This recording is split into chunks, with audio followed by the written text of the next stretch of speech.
Reporter big breaking. വിഴിഞ്ഞം തുറമുഖത്തെ അദാനി ഗ്രൂപ്പിന്റെ ഓഹരി കൈമാറ്റത്തിന് തടയിടാൻ കോൺഗ്രസ് ഹൈക്കമാൻഡിന്റെ ഇടപെടൽ. സംസ്ഥാന സർക്കാരിനെ അറിയിക്കാതെയുള്ള ഓഹരി കൈമാറ്റം കരാർ ലംഘനമാണ് എന്നും ഇടപാടുകൾ സുതാര്യമാക്കണമെന്നും ഹൈക്കമാൻഡ് മുഖ്യമന്ത്രിയെ അറിയിച്ചു. സംശയത്തിന്റെ കണികകൾ ഉണ്ടാകാൻ പാടില്ല എന്നാണ് കോൺഗ്രസിന്റെ നിലപാട്. ഹൈക്കമാൻഡ് നിർദ്ദേശത്തെ തുടർന്നാണ് മുഖ്യമന്ത്രി അദാനി ഗ്രൂപ്പിനെ അതൃപ്തി അറിയിച്ചത്. ആർ റോഷിപാൽ വിവരങ്ങളുമായി ചേരുകയാണ്. റോഷിപാൽ, ഇന്നലെ ACC general secretary KC Venugopal ഇവിടെ കോൺഗ്രസ് ഭരിക്കുന്നിടത്ത് ഒരു സൂപ്പർ ഗവൺമെന്റ് ആകാൻ അദാനിക്ക് കഴിയില്ല എന്ന് നിസ്സംശയം പറഞ്ഞിരിക്കുന്നു. ഹൈക്കമാൻഡ് ഇടപെടലുണ്ടായിരിക്കുന്നു. നമുക്കറിയാം, രാഹുൽ ഗാന്ധി നരേന്ദ്രമോദി എന്ന രാഷ്ട്രീയ വിമർശനത്തിന് ശേഷം ഏറ്റവും കൂടുതൽ വിമർശനത്തിന്റെ പേരിൽ ഉരുവിടുന്ന പേരാണ് അദാനിയുടേത്. ആ അദാനിക്ക് ഇവിടെ ഒരു ഇല്ലീഗൽ ആയിട്ടുള്ള ഇടപെടൽ സാധ്യമാണ് എന്ന് പറഞ്ഞാൽ കോൺഗ്രസിന് ദേശീയ തലത്തിൽ നാണക്കേടാണ്. അതുകൊണ്ട് തന്നെ ഹൈക്കമാൻഡ് ഇടപെടൽ ഉണ്ടായിരിക്കുന്നു. അത് വിഴിഞ്ഞം തുറമുഖത്ത് നിയമവിരുദ്ധമായ ഒരിടപാടും അംഗീകരിക്കേണ്ടതില്ല എന്നാണ് ഹൈക്കമാൻഡിന്റെ നിലപാട്. ഹൈക്കമാൻഡ് ഇക്കാര്യം മുഖ്യമന്ത്രി VD സതീശനെ ഇതിനോടകം അറിയിച്ചു കഴിഞ്ഞു. ഹൈക്കമാൻഡിന്റെ നിലപാട് അറിഞ്ഞതിന് പിന്നാലെയാണ് മുഖ്യമന്ത്രി VD സതീശൻ അദാനി ഗ്രൂപ്പിനെ അതൃപ്തി അറിയിച്ചത്. കാരണം സംസ്ഥാന സർക്കാരിനെ അറിയിക്കാതെ വിഴിഞ്ഞം തുറമുഖത്ത് അദാനിയുടെ പങ്കാളിത്തത്തിൽ 49% അത് വിദേശ നിക്ഷേപം എടുക്കുന്നു. MSC എന്ന കമ്പനിക്ക് നിക്ഷേപിക്കാനുള്ള അവസരമുണ്ടാക്കുന്നു. ഈ കാര്യം സംസ്ഥാന സർക്കാരിനെ കൃത്യമായി അറിയിക്കേണ്ട സമയത്ത് അറിയിച്ചില്ല. അത് കരാറിന്റെ ലംഘനമാണെന്നാണ് ഹൈക്കമാൻഡിന്റെ വിലയിരുത്തൽ.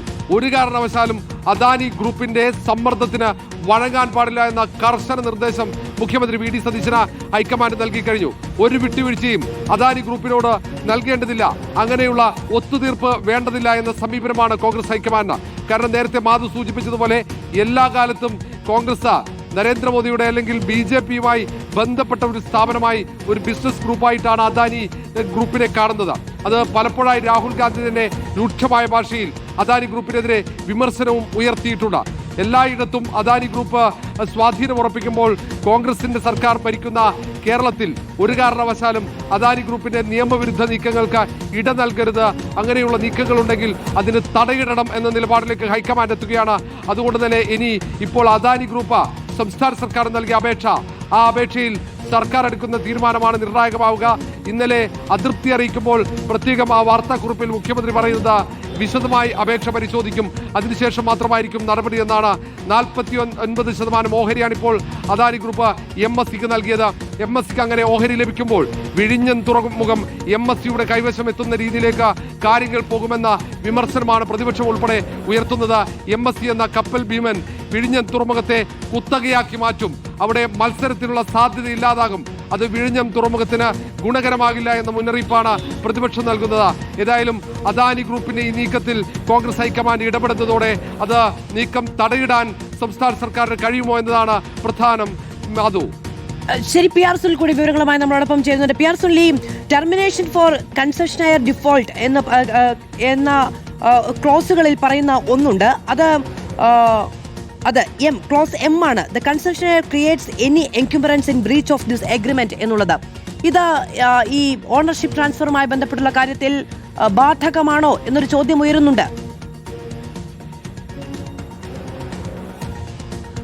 മാധു, തീർച്ചയായും ഇക്കാര്യത്തിൽ സർക്കാരാണ് ഔദ്യോഗികമായി തീരുമാനമെടുക്കേണ്ടത്. സർക്കാരുമായി അദാനി ഉണ്ടാക്കിയ ഈ കരാറിൽ നമ്മൾ ആ കരാറിന്റെ പൂർണ്ണ രൂപം വിശദമായി പരിശോധിച്ചാൽ അതിൽ വളരെ കൃത്യമായി പറഞ്ഞിരിക്കുന്നത് ഒരു കാരണവശാലും സംസ്ഥാന സർക്കാർ അറിയാതെ ഇതിന്റെ ഉടമസ്ഥാവകാശം കൈമാറാൻ പാടില്ല എന്നുള്ളതാണ്. അങ്ങനെ കൈമാറിയാൽ അത് കരാറിന്റെ ലംഘനമായി കണക്കാക്കും എന്ന് ഈ ഒരു വിഴിഞ്ഞം തുറമുഖത്തിന്റെ ഭാഗമായി അദാനിയും സംസ്ഥാന സർക്കാരും തമ്മിലുണ്ടാക്കിയ കരാറിൽ വളരെ വ്യക്തമായി പറയുന്നുണ്ട്. അത് 25% അതല്ലെങ്കിൽ അതിൽ കൂടുതൽ ഓഹരികൾ ഒരു കാരണവശാലും സംസ്ഥാന സർക്കാർ അറിയാതെ കൈമാറാൻ പാടില്ല എന്ന് പറയുന്നു. അങ്ങനെ കൈമാറിയാൽ അത് ഓണർഷിപ്പ് ചേഞ്ചായി കണക്കാക്കും, അത് കരാറിന്റെ ലംഘനമായി കണക്കാക്കാവുന്നതാണ്.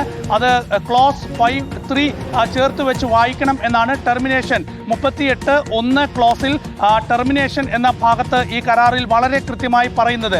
5(3) എന്ന് പറയുന്നത് ഒരു കാരണവശാലും 25% കൂടുതൽ ഓഹരി സർക്കാർ അറിയാതെ കൈമാറ്റം ചെയ്യാൻ പാടില്ല എന്നുള്ളതാണ്. അപ്പോൾ ഇവിടെ 25%-ലധികം ഓഹരി, അത് 49% ഓഹരി സംസ്ഥാന സർക്കാരുമായി ഔദ്യോഗികമായി എന്തെങ്കിലും ഒരു അനുമതി ഇല്ലാതെ അദാനി MSC ഗ്രൂപ്പിനെ കൈമാറിയിരിക്കുകയാണ്.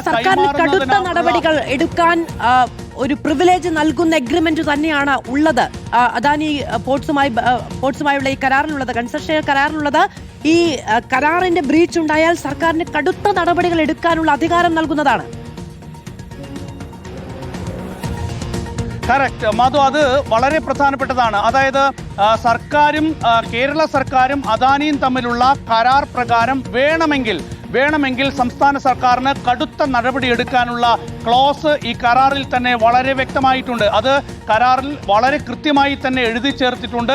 ഒരു കാരണവശാലും ഇതിന്റെ ഉടമസ്ഥാവകാശം കൈമാറാൻ പാടില്ല സംസ്ഥാന സർക്കാർ അറിയാതെ. അങ്ങനെ കൈമാറിയാൽ കരാർ തന്നെ റദ്ദാക്കാനുള്ള തീരുമാനത്തിലേക്ക് വേണമെങ്കിൽ സംസ്ഥാന സർക്കാരിന് പോകാം. അതായത് വിഴിഞ്ഞം തുറമുഖത്തിന് വേണ്ടി അദാനിയുമായി ഉണ്ടാക്കിയ കരാർ തന്നെ വേണമെങ്കിൽ സംസ്ഥാന സർക്കാരിന് റദ്ദാക്കാവുന്നതാണ്. അതിന്റെ ഭാഗമായുള്ള നടപടികളുമായി മുന്നോട്ട് പോകാവുന്നതാണ്. ആദ്യം നോട്ടീസ് നൽകാം, ഈ പിഴവ് തിരുത്തണം എന്നാവശ്യപ്പെടാം. അങ്ങനെ തിരുത്താൻ അദാനി തയ്യാറായില്ല എങ്കിൽ വേണമെങ്കിൽ ഈ കരാർ റദ്ദാക്കാനുള്ള നീക്കത്തിലേക്ക് വേണമെങ്കിൽ സംസ്ഥാന സർക്കാരിന് പോകാം. അങ്ങനെ വലിയ അധികാരങ്ങൾ ഈ വിഷയത്തിൽ സംസ്ഥാന സർക്കാരിനുണ്ട് എന്നത് വളരെ കൃത്യമാണ് ഈ കരാർ പരിശോധിക്കുമ്പോൾ. അപ്പോൾ ഇവിടെ സംസ്ഥാന സർക്കാർ ശക്തമായ നടപടി ഈ വിഷയത്തിൽ സ്വീകരിക്കുമോ എന്നതാണ് പ്രധാനപ്പെട്ട ചോദ്യം എന്ന് പറയുന്നത്.